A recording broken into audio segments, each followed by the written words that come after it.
E aí no sábado, não sei te explicar, mas eu levantei 5 horas da manhã. Desci e aí eu não costumo levantar 5 horas da manhã. Desci e vi ele aqui na cozinha com a Mirella, porque ela dormia aqui, a namorada dele. E aí eu falei, você já vai? Aí ele falou, já. Eu falei, você não quer tomar um suco, um café da manhã? Aí ele falou, não, eu já vou, mãe. Aí eu falei, você vai estar aqui mais tarde? Ele falou, eu volto hoje. Aí eu falei, então tá bom. Vai com Deus. Aí a Mirella falou, tchau, sogra. Aí eu falei, tchau, Mi, cuidado também. Aí ele foi. E 7 horas da noite eu recebi o exército aqui na minha casa falando que meu filho tinha se matado. A morte do soldado Christian Paiva Ancorossi, sentinela do posto 3 do 2º Batalhão de Suprimento de São Paulo, do Exército, em 27 de julho de 2024, foi encerrada como suicídio pelo Exército. Mas um parecer técnico independente aponta inconsistências que desmentem a tese. Houve falha na preservação da cena, incluindo a omissão de um objeto similar a um fuzil com mancha de sangue. As análises forenses são contraditórias, pois o ferimento no crânio apresentou simultaneamente sinais de tiro a curta distância e encostado. O estojo deflagrado foi encontrado sob o coturno da vítima, no lado contrário ao da ejeção. Além disso, a arma foi enviada para a perícia 58 dias após o ocorrido, perdendo vestígios que poderiam ajudar na perícia.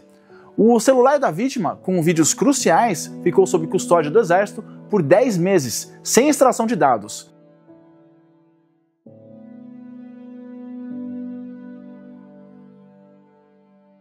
Na adolescência, o Christian ele gostava muito de armamento, de armas.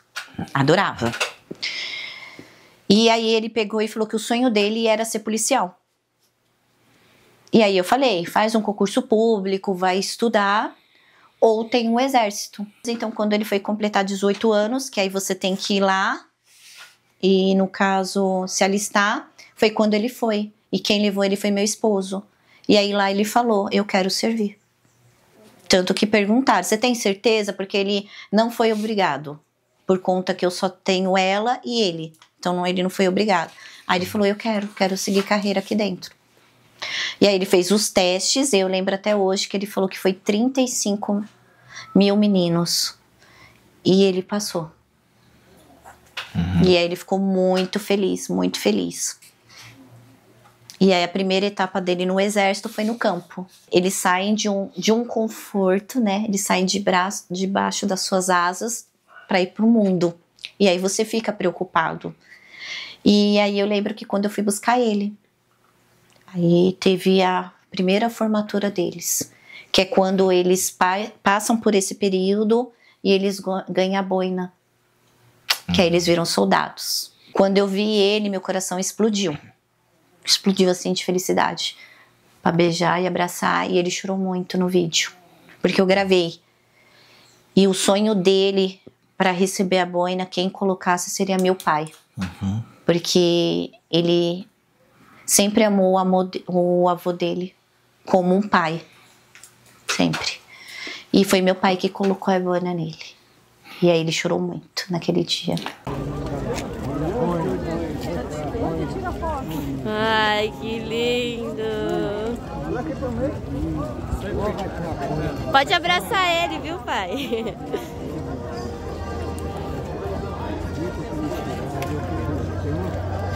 Tá chorando.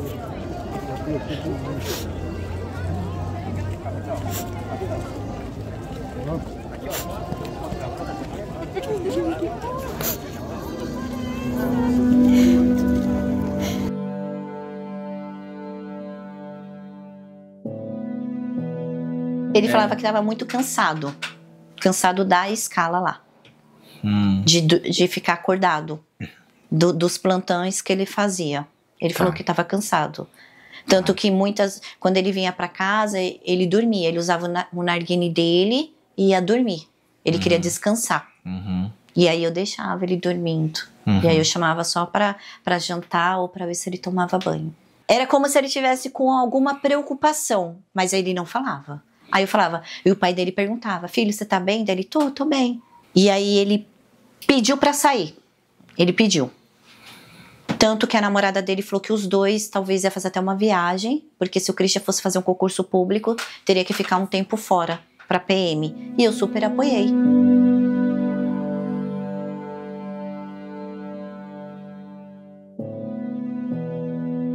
Eu estava no quarto dela aqui, meu esposo estava em casa também de folga. Eu sei que entraram 3 pessoas aqui. Uma mulher, eu não lembro o nome dela, o soldado Alisson e o major Sérgio.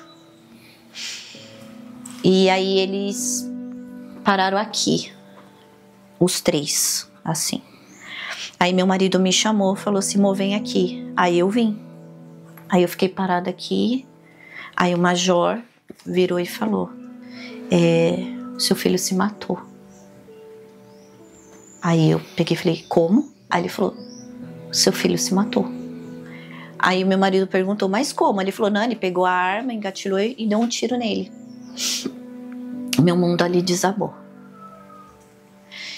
E aí eu fui pro outro quarto e o Alisson foi lá, o soldado. Pegou na minha mão e eu tava chorando com ela, sentada. Ele pegou na minha mão e falou: tia, ele não se matou. Tia, ele não se matou. E aí naquele momento, meu mundo acabou. Porque aí começou a entrar todo mundo da rua na minha casa, todo mundo da rua.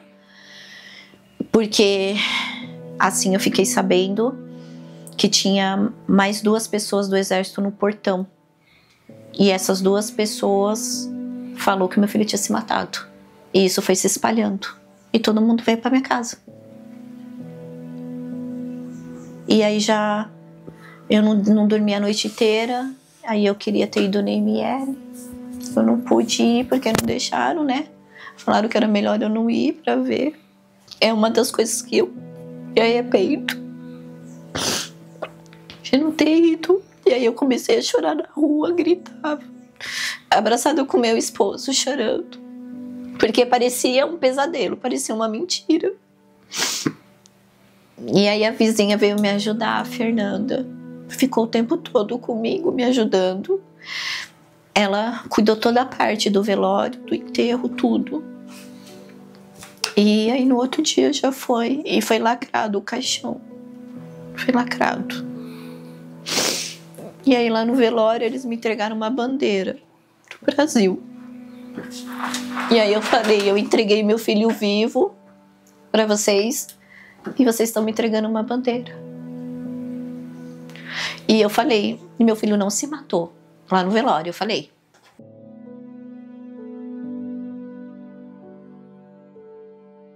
Um quebra-cabeça para entender por que o Alisson falou aquilo no dia para mim. Eu fiquei me perguntando. O soldado Alisson, ele pegou na minha mão e falou: tia, ele não se matou. Por que ele falou aquilo? Então, assim, alguma coisa estava errada. Por que o exército não veio de imediato notificar a família assim que meu filho morreu? Porque eu não sei nem o horário que meu filho morreu. Eu fui saber 7 horas da noite. Por que o exército, eles não fizeram o boletim de ocorrência, não chamaram a polícia, eles mesmo fizeram toda a parte do ML lá, que levaram no ML.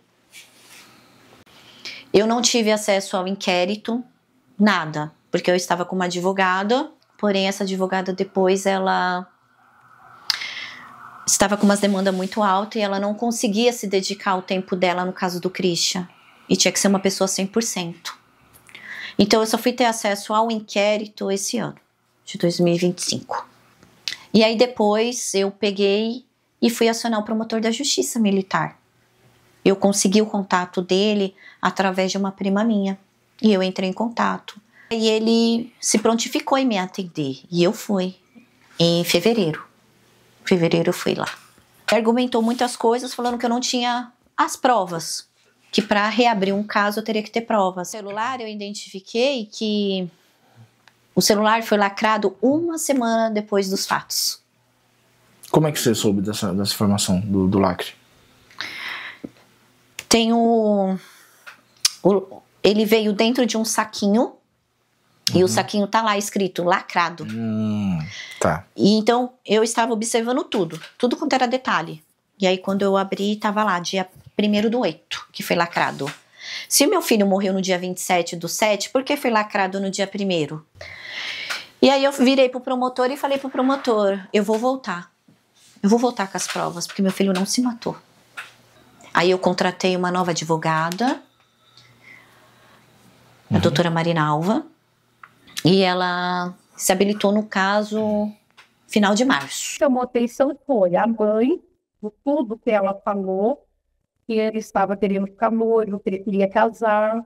Então, assim, não é muito do perfil de uma pessoa suicida, tá?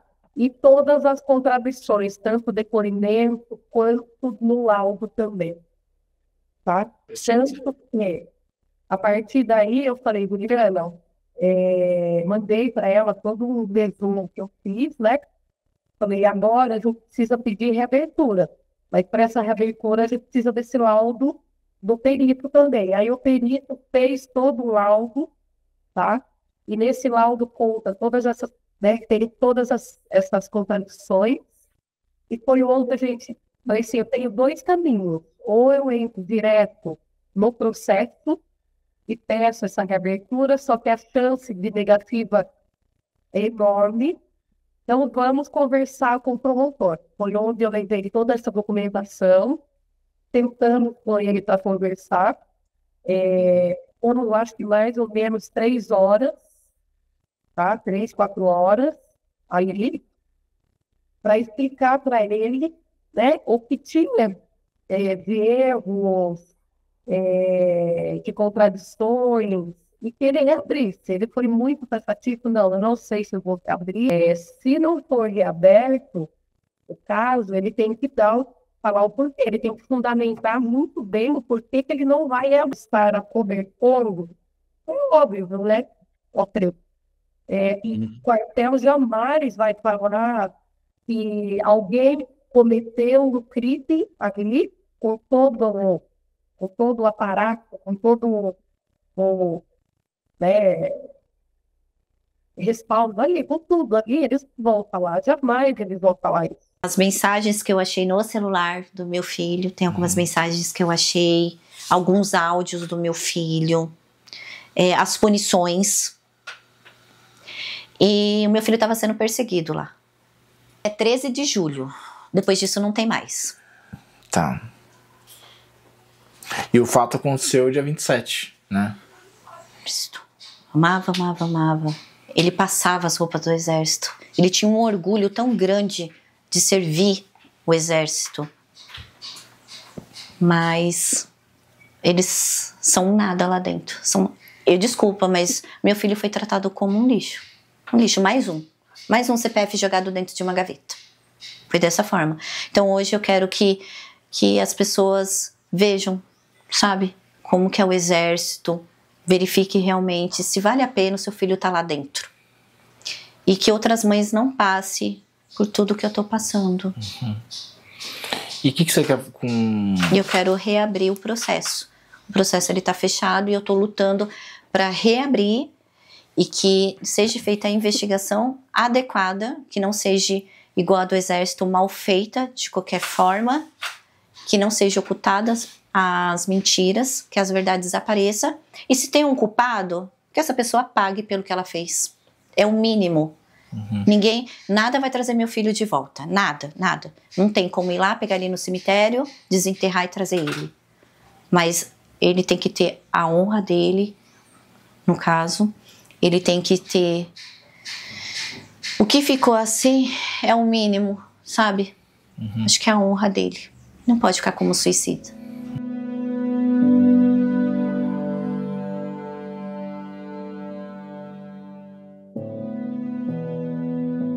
A motivação para o suposto suicídio, que seria a morte da avó, é refutada por vídeos que mostram Christian rindo e tranquilo. A ausência de impacto secundário do projétil na parede da guarita e as divergências nos depoimentos sobre os horários e formas de abordagem fragilizam a versão oficial do Exército. O conjunto de omissões e falhas técnicas impede a sustentação categórica da conclusão de suicídio, argumento usado pela família para que a promotoria militar reabra o caso.